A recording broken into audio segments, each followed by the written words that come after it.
Shalom, everybody, and welcome back to Insights in the Parsha of the week, Parshat Pinchas, and we're after Yud-Zayin B'Tammuz. That means we've begun the 3 weeks. May we use these 3 weeks to come closer to Hashem more than anything else. There is such a propitious time, these 3 weeks, to propel us with just an awareness of how far we are from Hashem to come closer to Hashem. Like the Maggid of Mizrach teaches, Kol Rodfeha Hisigua ben hame'at. We say this many times, this is our Torah, but it's so important.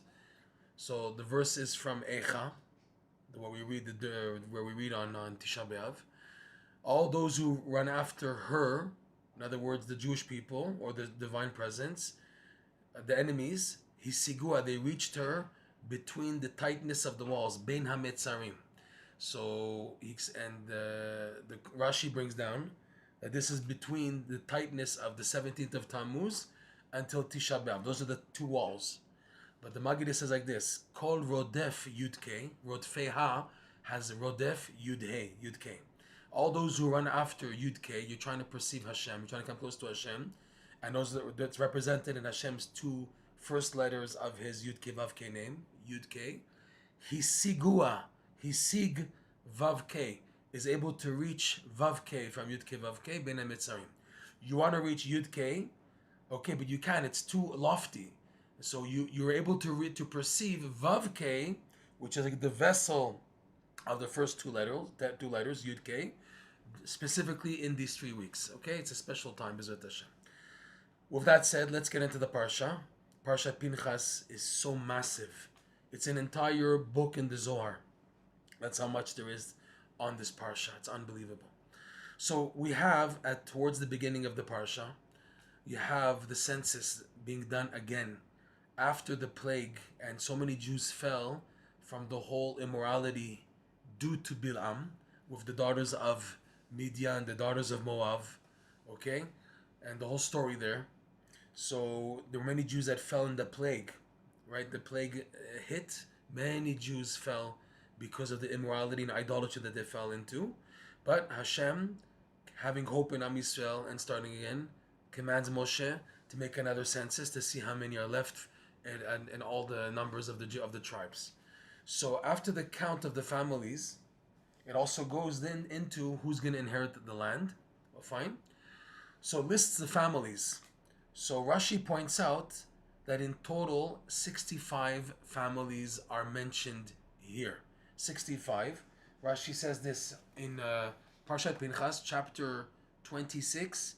The Rashi, which is pretty long, on verse 36, he says after counting, you see, right? צא וחשוב ותמצא בפרשה הזו 57 משפחות, right? He starts listing the counting plus the Levites equals 65. And he says a hint from a midrash. We know where the source of this midrash is, that it's hinted to atem hame'at mikol ha'amim. It's a verse. First of all, let's see the verse. Rashi is quoting a verse. The verse is from the book of Dvarim, Parshat Vayetchanan. So it's chapter 7, verse 7. But before we get into it, Rashi wants to say that the nations of the world that we see from Parshat Noach are 70 nations. 70 languages came from the descendants of Noach. 70 nations, 70 languages, okay? And the census here, Rashi's pointing out, is 65. That means 70 minus 5. So it's in the Jewish families here inheriting the land, coming into Eretz Yisrael, are 65, which is 70 minus 5 equals 65.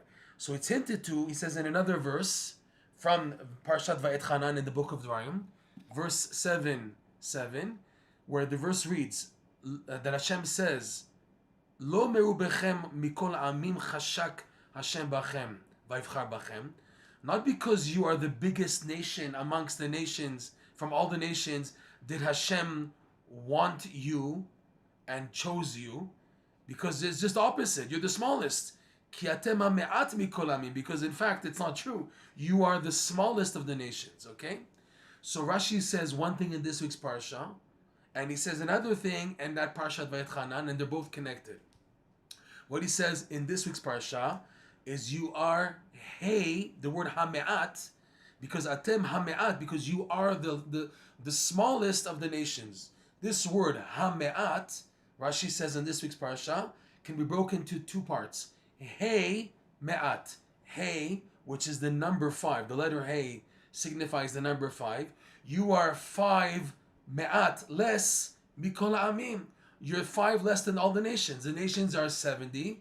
So Hey me'at minus 5 is 65. That's what it says in this week's Parshat Pinchas, okay? So Rashi is saying that we're not like the 70 nations. So the question is, okay, so what? All right, so we're not like the 70 nations. What is the significance that we're 65? And then we have 5 that make us diminished. So we're diminished, we're less than the 70, okay? And in that Parshat Vayetchanan Dvarim, we mentioned this in the class a long time ago, that the reason why Hashem wants you, so Rashi explains on this pasuk, not because you're the biggest as Hashem chose you, because in fact, ki atem hame'at, you're the smallest of the nation. That's the simple reading of the verse. Rashi says, why does Hashem choose you?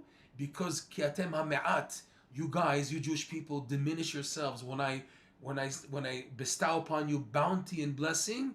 You Jewish people, the nation, know how to constrict yourself and not grow overloaded and over haughty and explode from the bounty that I send you. The nations, they can't take too much light, and they explode with it. They overdo it and they go against Hashem. But you, the tzaddikim and the Jewish people, you know how to diminish yourself. Even when Hashem is sending you good, you don't overdo it and over-exaggerate and then lose control. You know how to diminish yourself. When you feel too much light, you say, no, Hashem, I'm not worthy of this. And Rashi brings examples like Avram, who said to Hashem, I'm afar va'efer, I'm only that, ashes and dusts.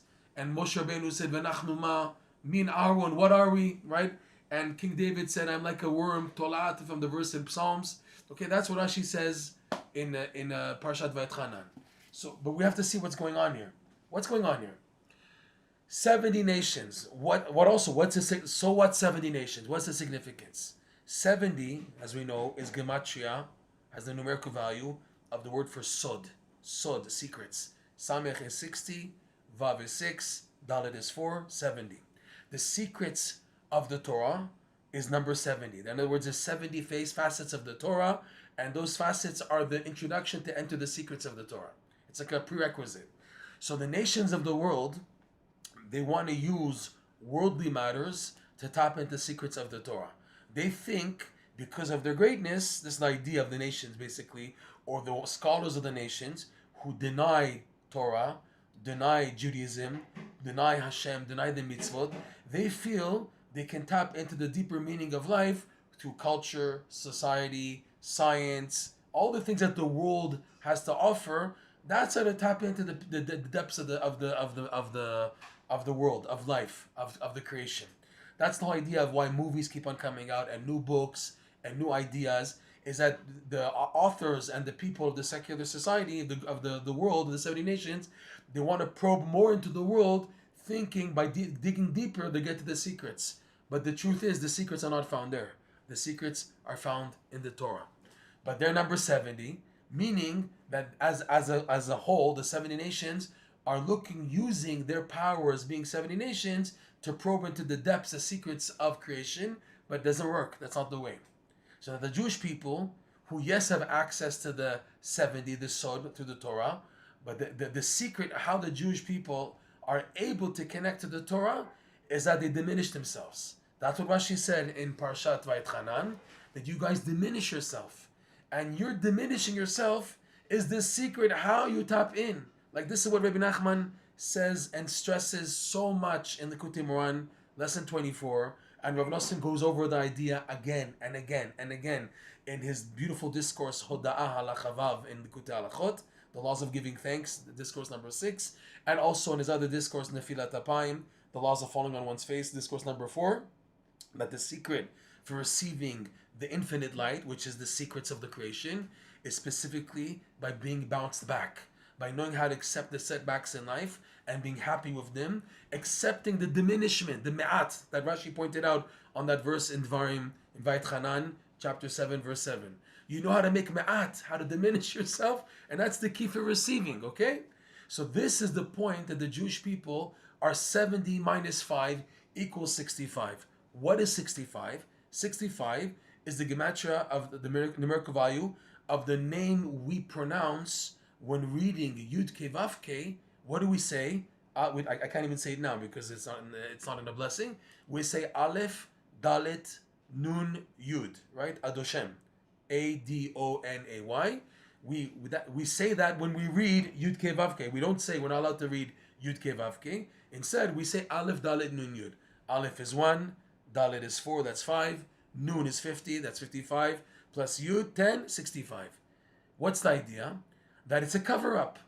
We read one thing, we know one thing, but we're reciting something else. We're reciting the cover-up. This is the diminishment of the Jewish people. That we access something higher, but in a lower format, and we accept it like that. We accept to pronounce Hashem as Aleph Dalet Nun Yud, and through that acceptance, even though we're not saying Yud-Kei Vav-Kei, say Yud-Kei Vav-Kei already. No, it's forbidden, it's not allowed. But it's fake then. If you're not pronouncing the name, you're not connected to the name directly, how do you expect to perceive it? Our secret is we pronounce something else, a cover-up, and in that cover-up of Aleph Dalet Nun Yud, that's how we perceive Yud-Kei Vav-Kei. That's a message in life, Rebbe Nachman teaches.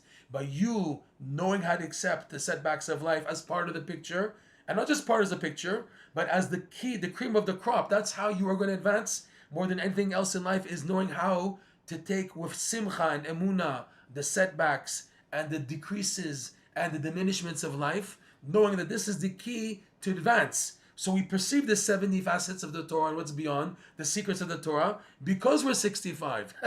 Because hame'at, we're 65 and not 70. Yes, we're 65. We're entering the Holy Land and not 70. Okay, so what? That's our key on how we perceive what's even beyond 70. You guys think, we're 70 nations, so we can perceive the secrets of the creation, the secrets of the world. No, that's not the way. We know how to diminish ourselves, and through our diminishment, we perceive. Next level, Rebbe Nachman teaches, Rav Nosson, he emphasizes a lot, that the letter Hey, the number 5, corresponds to the 5 voices of joy that are reflected to in the blessing that we say on when there's a wedding, and also it's a verse, Kol sason ve'kol simcha, kol chatan, kol kala, kol omrim hodu l'Hashem ki tov. It's a verse saying there's the 5 voices of happiness. In fact, when a person laughs, they say the letter Hey. Ha, ha, ha. You're saying the letter Hey. Okay? So the number 5 is, in Breslov terminology, the 5, we call it the fabulous 5. The 5 ways of joy. Rebbe Nachman reveals 5 diminished ways of joy that are stepping stones and prerequisites to come to true joy. They're fake it till you make it. Fake joy, but it brings you to true joy. Number 1 is telling jokes, acting silly. Number 2 is putting on music, dancing, hand clapping, getting in the mood. Okay, even though it's just music, but it gets you to true simcha. Number 3, finding your good points and not looking at the bad, working on finding the good points inside of you until you connect to them and you appreciate them and you're happy with them. Number 4, giving thanks for everything that God has done, starting from waking up in the morning. Modeh I give thanks to you, Hashem, that I woke up, that you put my soul back into my body, plus everything else that I give thanks for, every tiny detail, that my eyes open, that I can hear, that I can breathe, that I can speak, that I can eat, that I can walk, that I can move my fingers, I can do things, okay? Even if it's not as it should be, but it's still there. It's something minimum to give thanks for every tiny detail. And number 5, the joy of the future, that believing and knowing and being happy about that in the future everything's going to work out and it's going to be a time of true joy, and I'm happy now borrowing the joy from the future. These are the 5. So when it says hame'at, we're 5 less than the nations, is also another important key here and a hint that our secret to being diminished with the number 5, we're hame'at, like Rashi pointed out in Parshat Vayetchanan and this week's Parsha, that we're me'at, we're diminished by number 5, meaning that because of our diminishment, that we accept the setbacks, we're able to be happy even from silly things, even from things which are mundane and are meaningless, but we're able to connect to them to come to true joy. And vice versa, that because I, as a Jew, am trained to appreciate and be happy about every tiny detail and also silly things, I'm able, Bezrat Hashem, to use that to diminish myself, to become a vessel to receive more and more. We should be zoche to learn from this parsha. 65, Aleph Dalet Nun Yud is the cover up for Yud-Kei Vav-Kei, and I'm willing to accept the cover up in order to come to Yud-Kei Vav-Kei. Shabbat Shalom. Umvarach.